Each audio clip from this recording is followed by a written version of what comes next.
Good morning students. Now we are going to analyze this topic irrigation. Irrigation means neerpasanam. Watering of agriculture plants through the artificial means is called irrigation.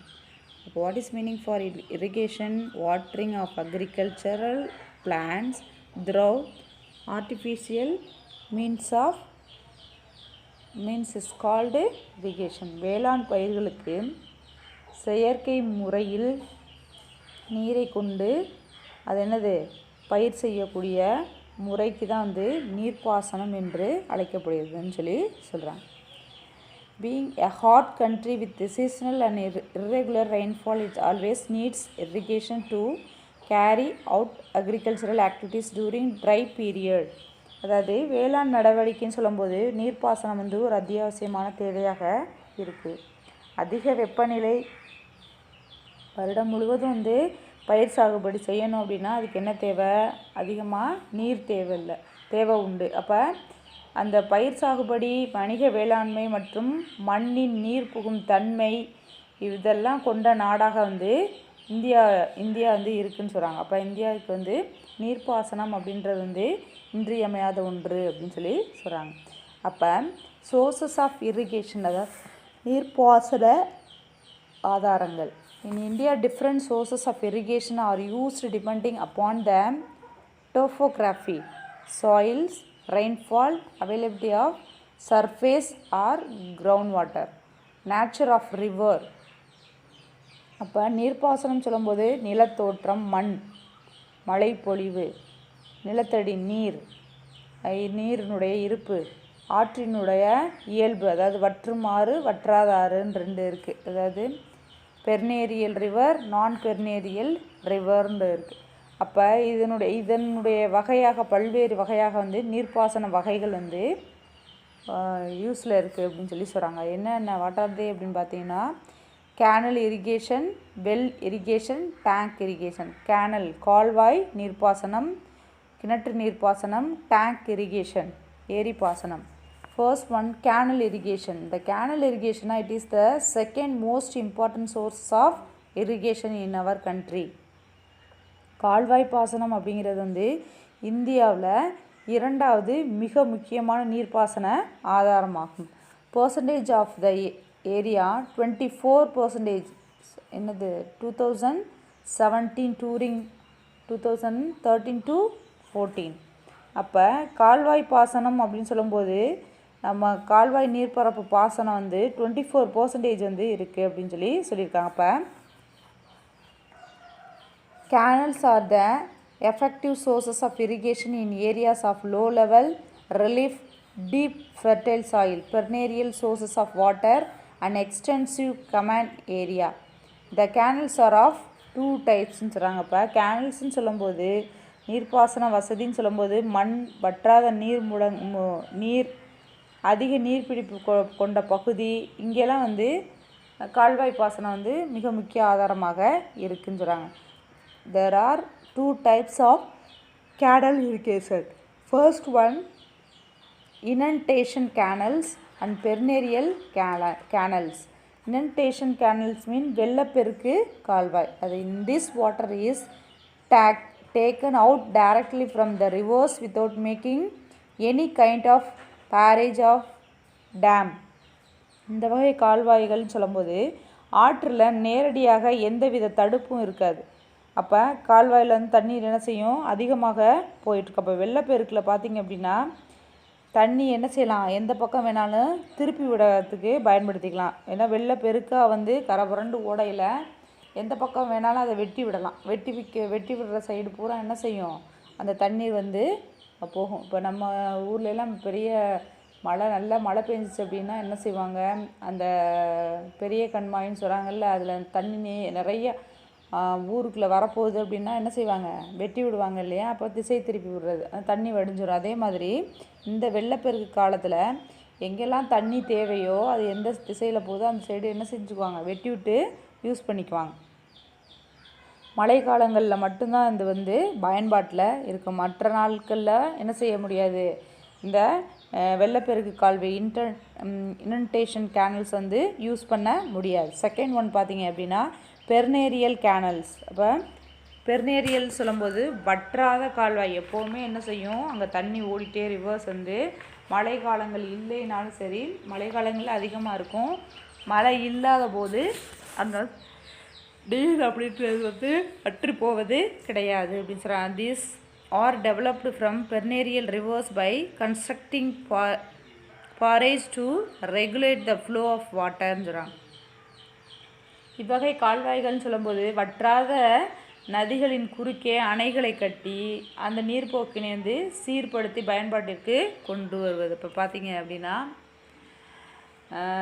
இது நம்ம திருச்சியில் வந்து கல்லணை சொல்கிறோம் இல்லையா, அப்போ அணை அந்த குறுக்கே வந்து காவிரி ஆற்றின் குறுக்கே வந்து என்ன செஞ்சுருக்காங்க, கல்லணை வந்து கட்டப்பட்டிருக்கு இல்லையா, அதை தான் வந்து சொல்கிறாங்க. In 2014 in India the total area under the canal irrigation is about 15.8. அப்போ 15.8 மில்லியன் ஹெக்டேர் நிலங்கள் வந்து கால்வாய் பாசன வசதியை வந்து பெற்றுள்ளதுன்னு சொல்கிறாங்க. அப்போ கால்வாய் பாசனத்தில் 60% வந்து of the canal irrigated area falls in the northern plains. அப்போ நார்த்துனா தெரியும், தென் பகுதி. இந்திய பெரும் சமவெளி அப்படின்னு சொல்லி பார்த்தீங்க அப்படின்னா வட இந்திய பெரும் சமவெளிகள் அப்படின்றது வந்து காணப்படுதுன்னு சொல்கிறாங்க. குறிப்பாக எந்தெந்த ஊர்லாம் சொல்லியிருக்காங்க, Haryana, Rajasthan and Bihar, Uttar Pradesh, Puducherry, particularly central India, Andhra Pradesh, Maharashtra, Karnataka, Madhya Pradesh, Chandigarh, Odisha and Tamil Nadu. The important states where canal irrigation is found. இந்த இடத்துல தான் வந்து அதிகமாக கால்வாய் பாசனம் சொல்லும்போது 60% வந்து வட இந்திய சமவெளிகளில் காணப்படுது. எங்கெங்கே அப்படின்னா உத்தரப்பிரதேசம், பஞ்சாப், ஹரியானா, ராஜஸ்தான், பீகார், தமிழ்நாடு, சத்தீஸ்கர், ஒடிசா, ஆந்திர பிரதேஷ். இங்கெல்லாம் வந்து இந்த பெர்னேரியல் கேனல்ஸ் மூலமாக இரிகேஷன் நீர்ப்பாசனம் வந்து கிடைக்கிது அப்படின்னு சொல்லி சொல்கிறாங்க. நெக்ஸ்ட்டு அதிலே பார்த்திங்கன்னா வெல் இரிகேஷன். அதாவது இரிகேஷனில் வந்து ஃபர்ஸ்ட் பார்க்கும்போது நம்ம என்ன சொன்னோம், கேனலில் 2 டைப்ஸ். என்னது, inundation canal, perennial canal. Second one well irrigation, அதாவது கிணற்று பாசனம் சொல்கிறாங்க. A well is hole or trough, usually vertical, excavated in the earth for bringing groundwater to the surface. Well irrigation is the most important sources of irrigation as it contributes about 62% of not irrigated or the most. It is a cheap, dependable and the popular sources of irrigation in the country. அப்போ கிணறு என்பது பூமியை தோன்றோம். அப்போ செங்குத்தாக என்ன செய்கிறோம், உள்ளே வந்து பள்ளமாக தோண்டிட்டு போய் ஆழ்துளையாக தோண்டினோன்னா என்ன செய்யுது, நிலத்தடி நீர் வந்து புவியினுடைய மேற்பரப்புக்கு ஆழமாக குழியை தோண்டி உள்ளே இருக்க நீரை மேலே கொண்டு வர்றது. இது வந்து இந்தியாவில் எவ்வளோ இருக்குது பார்த்தீங்கன்னா 62% வந்து இந்த மாதிரி கிணற்று பாசனத்தின் கீழே வந்து இருக்குது அப்படின்னு சொல்லி சொல்கிறாங்க. அப்போ ஏரி பாசனம் மழைப்பொழிவு குறைவாக உள்ள பகுதிகளிலையும் கால்வாய் மற்றும் ஏரி பாசனம் இல்லாத பகுதிகளிலையும் இந்த கிணற்று பாசனம் அப்படின்றது வந்து மிக முக்கிய காரணியாக அமைந்துள்ளதுன்னு சொல்கிறாங்க. அப்போ இதில் வந்து these are the 2 types, open wells and tube வெல்ஸ்ன்னு இருக்குது. அப்போ ஓப்பன்னா திறந்த வெளி கிணறு, இன்னொன்று ஆழ்துளை கிணறு. இப்போ திறந்த வெளி கிணறு அப்படின்னா ஓப்பன்லேயே வந்து இருக்கும். அப்போ இந்த டேங்க் இரிகேஷன் அப்படின்னு சொல்லும்போது open Wells. The types of irrigation is widely practiced in the areas or groundwater is sufficiently available அப்படின்றாங்க. அப்போ நிலத்தடி நீர் அப்படின்னு சொல்லும்போது திறந்த வெளி கிணறுல நிலத்தடி நீர் போதுமான அளவிற்கு இருக்கக்கூடிய பகுதிகளில் இவ்வகை பாசனம் அப்படின்றது வந்து என்ன செய்கிறாங்க, கடைபிடிக்கப்படுது. அப்போ எங்கெல்லாம் வந்து திறந்த வெளி கிணறு அப்படின்னு சொல்லி பார்த்தோம் அப்படின்னா இந்த பகுதிகள் அப்படின்னு சொல்லும்போது இந்த areas are in Ganga plains, deltaic region, Mahanadi, Godavari, Krishna, Kaveri and parts of Narmada and Tapti valleys. அப்போ இந்த மாதிரி ஆற்றங்கரை அப்படின்னு சொல்லும்போது கங்கை சமவெளி, மகாநதி, கோதாவரி, கிருஷ்ணா இந்த மாதிரி பள்ளத்தாக்குகளில் திறந்த வெளி கிணறு அப்படின்றது வந்து அதிகமாக இருக்குது அப்படின்னு சொல்லி சொல்கிறாங்க. Second one, tank irrigation. Tank is a natural or man-made hollow and the surface developed by constructing a small bend around its across the stream. ஆழ்துளை கிணற்று பாசனம் அப்படின்னு சொல்லும்போது நிலத்தடி நீர் மட்டம் என்ன செய்யுது, குறைவாக உள்ள பகுதிகளில் இது அந்த பாறைகளில் துளையை போட்டு அதன் மூலமாக தண்ணீர் வந்து உள்ளேருந்து எடுத்துகிட்டு வர்றது. அப்போ இதெல்லாம் எந்தெந்த பகுதிகளில் மேற்கொள்ளப்படுது அப்படின்னு பார்த்தோம் அப்படின்னா குஜராத், மகாராஷ்டிரா, பஞ்சாப், மத்திய பிரதேஷ் அண்ட் தமிழ்நாடு. இந்த பாசனம் வந்து அதிக அளவில் பயன்படுத்தப்படுகிறது அப்படின்னு சொல்லி சொல்கிறாங்க. இதில் நெக்ஸ்ட் பார்த்திங்க அப்படின்னா ஏரி பாசனம். அப்போ ஏரி பாசனம் சொல்லும்போது அந்த இதிலே வந்து ஏரி அப்படின்னு சொல்லும்போது புவியினுடைய மேற்பகுதியில் இயற்கையாகவே அல்லது மனிதனால் உருவாக்கப்பட்ட ஒரு தாழ்வான நீர் தேங்கக்கூடிய பகுதி. இதையும் வச்சு என்ன செய்கிறாங்க அப்படின்னா யூஸ் பண்ணுறாங்க. அதாவது இந்தியாவில் பார்த்திங்க அப்படின்னா இந்த வகையான ஏரி பாசனம் அப்படின்றது வந்து மிக பழமையான ஒரு முறை அப்படின்னு சொல்கிறாங்க. அப்போ ஏரிகள் மற்றும் குளங்கள் இருக்கக்கூடிய இடங்களில் அதுக்கு அருகாமையில் விவசாயம் மேற்கொள்கிறாங்க அப்படின்னு சொல்லி சொல்கிறாங்க. இப்போ அதிலே பார்த்திங்க அப்படின்னா த undulating relief and hard rocks make difficult to dig canals and wells. Natural depressions serve as reservoirs. Absence of perennial rivers, impermeable rock structure which do not permit percolation, the scattered nature of population and agricultural field. என்னது இதெல்லாம் இதன் மூலியமாக வந்து என்ன சொல்கிறாங்க அப்படின்னா வற்றாத, அதாவது இயற்கையாக உருவான பள்ளங்கள் நீர்த்தேக்கங்களாக பயன்படுது. இந்த பகுதியில் வற்றாத ஆறுகள் அப்படின்றது வந்து இல்லை. நீர்க்காப்பு பாறைகள் நீர்க்கசிவில் வந்து ஏற்படாது. இதெல்லாம் எது ஏரி பாசனத்தில் குறைவான மக்கள் தொகை பரவலும் குறைவான வேளாண் நிலங்களும் இந்த மாதிரி பகுதிகளில் அதிகமாக இருக்குது அப்படின்னு சொல்லி கொடுத்துட்டாங்க. Next modern irrigation method. Modern irrigation method அப்படின்னு சொல்லும்போது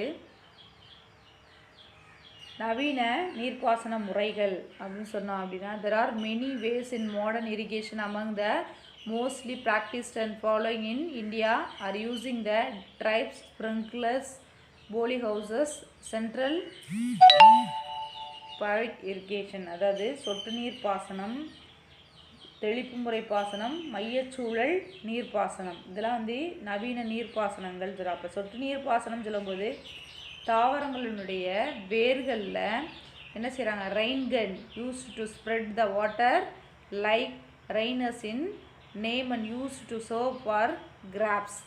அந்த சொட்டு வேர் பகுதிகளில் சொட்டு நீராக பாய்ச்சிறது. அப்போ வேர்கள் வந்து சிறிய பகுதிகளுக்கு மட்டும்தான் தண்ணி தேவைப்படும். அது என்ன செஞ்சுக்கும், அப்சர்வ் பண்ணும். அப்போ வாட்டரை வந்து வேஸ்ட் ஆகாமல் இருக்கும். அப்போ பெரிய மரங்கள், தோட்டப்பயிர்கள் போன்றவைகளை வளர்க்குறதுக்கும் இந்த சொட்டு நீர் பாசனம் அப்படின்றது வந்து பயன்படுது அப்படின்னு சொல்லி சொல்கிறாங்க. இதுலேயே நீங்கள் பார்த்தீங்கன்னா இந்த ரெயின்கன் அப்படின்றது வந்து தெளிப்பு பாசனம் அப்படின்னு சொல்கிறாங்க. அப்போ தெளிப்பு பாசனம் சொல்லும்போது பெயருக்கு ஏற்றவாறு மழைப்பொழிவு போன்ற பயிர்களுக்கு என்ன செய்கிறது, நீர்த்துளிகளை மழை ரெயின்ஃபால் வரும்போது மழை எப்படி பெய்யுது அதே மாதிரி இந்த தெளிப்பு பாசனம் மூலம், அதாவது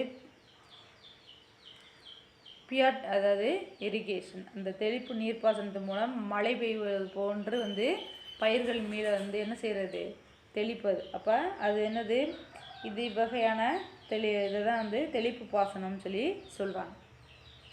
next multipurpose river valley project. அப்போ பல்நோக்கு ஆற்று பள்ளத்தாக்கு திட்டம் அப்படின்னு சொல்கிறாங்க. இப்போ இது வரைக்கும் வந்து நம்ம என்ன பார்த்தோம் அப்படின்னா இரிகேஷனில் கேனல் இரிகேஷன், அதில் these are the two types, inundation canals, perennial canals. அதே மாதிரி வெல் இரிகேஷனில் டேங்க் இரிகேஷன், அப்புறம் பார்த்திங்கன்னா அதில் வந்து இப்போ டேங்க் இரிகேஷன் சொல்லும்போது ஓப்பன் வெல்ஸ், அண்ட் டியூபெல்ஸ் அப்படின்னு சொல்லிட்டு 2 பிரிவாக பிரிஞ்சிருக்கு.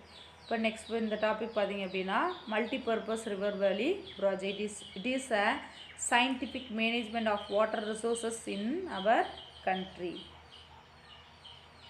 அப்போ இது ஒரு அறிவியல் முறையிலான திட்டம் அப்படின்னு சொல்கிறாங்க. அப்போ ஆற்றின் குறுக்கே பல்வேறு நோக்கங்களுக்காக அணையை கட்டி அந்த தான் என்ன சொல்கிறாங்க அப்படின்னா ஆற்று பள்ளத்தாக்கு திட்டம் அப்படின்னு சொல்கிறாங்க. Construction of a dam across river is aimed at many purpose அப்படின்னு சொல்கிறாங்க.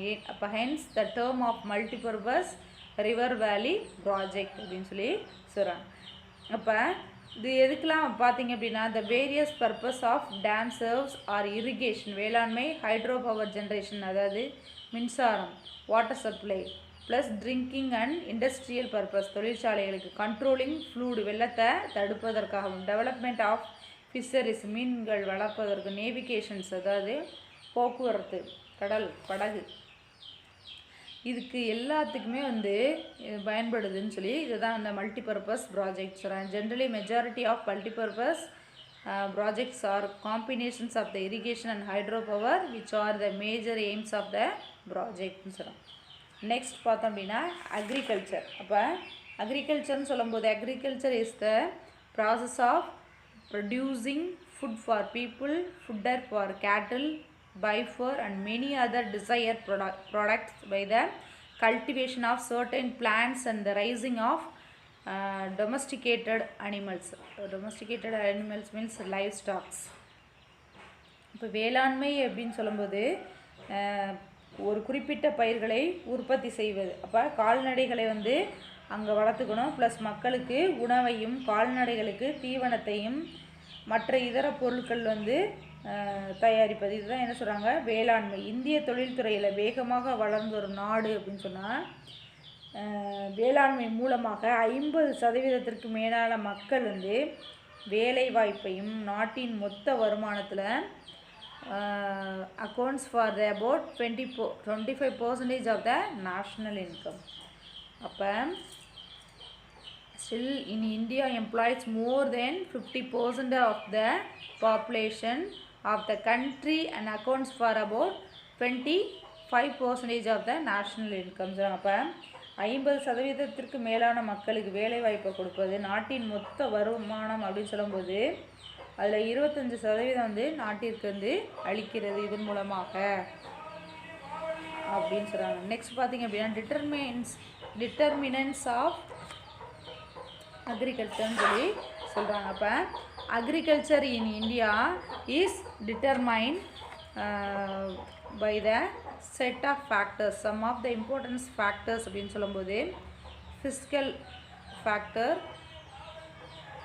Institutional factors, infrastructure factors, technological ஃபேக்டர்ஸ்னு சொல்கிறாங்க. அப்போ இந்திய வேளாண்மையை நிர்ணயிக்கக்கூடிய காரணிகள் அப்படின்னு சொல்கிறாங்க டிட்டர்மைன்ஸ் ஆஃப் அக்ரிகல்ச்சர். அப்போ இந்த ஃபிசிக்கல் ஃபேக்டர்னு சொல்லும்போது ரிலீஃப், கிளைமேட் அண்ட் சாயில் அதாவது நிலத்தோற்றம், காலநிலை மற்றும் மண். நெக்ஸ்ட் பார்த்திங்கன்னா institutional factor, size of farm holdings, land tenure and land reforms அதாவது வேளாண் நிலத்தினுடைய அளவு, அப்புறம் நில சீர்திருத்தம் அந்த ரிஃபார்ம்ஸ் அதை வைத்து இருக்குது. நெக்ஸ்ட் தேர்ட் பார்த்திங்க அப்படின்னா இன்ஃப்ராஸ்ட்ரக்சரல் ஃபேக்டர்ஸ் அதாவது உள்கட்டமைப்பு காரணி, irrigation, powers, transport, credit, market, insurance and storage facilities அதாவது நீர்ப்பாசனம் சொல்லும்போது மின்சாரம், போக்குவரத்து, சந்தை மார்க்கெட் மற்றும் காப்பீடு சேமிப்பு வசதிகள் அப்படி சொல்லுவாங்க. ஃபோர்த் ஒன் டெக்னாலஜிக்கல் ஃபேக்டர்ஸ் அதாவது தொழில்நுட்ப காரணி அப்படின்னு சொல்லும்போது high yielding varieties of seeds அதாவது உயர்ந்த ரக வீரிய அதிகமாக விளைச்சல் வரக்கூடிய விதைகள், கெமிக்கல் ஃபெர்டிலிட்டிஸ் பூச்சிக்கொல்லிகள் அண்ட் மெஷினரி இயந்திரங்கள். இதெல்லாம் these are the determinants of agriculture அதாவது வேளாண்மை நிர்ணயிக்கக்கூடிய காரணிகள் இவைகள்லாம் சொல்கிறாங்க. டைப்ஸ் ஆஃப் ஃபார்மிங் அதாவது வேளாண்மையினுடைய வகைகள் என்ன அப்படின்னு பார்த்தோம்னா subsistence farming, shifting farming, dry farming, mixed farming, agriculture அப்படின்னு சொல்லி சொல்கிறாங்க. இப்போ டெரேஸ் கல்டிவேஷன். அப்போ சப்சிஸ்டன்ஸ் ஃபார்மிங் அப்படின்னு சொல்லும்போது தன்னிறைவு வேளாண்மை அப்படின்றாங்க. அப்போ தன்னிறைவு வேளாண்மைனா என்ன? A considerable proportions of farmers in the country practice subsistence farming. In this agriculture, land holding is small. As the farmer are poor, they cannot apply the modern input which costs more.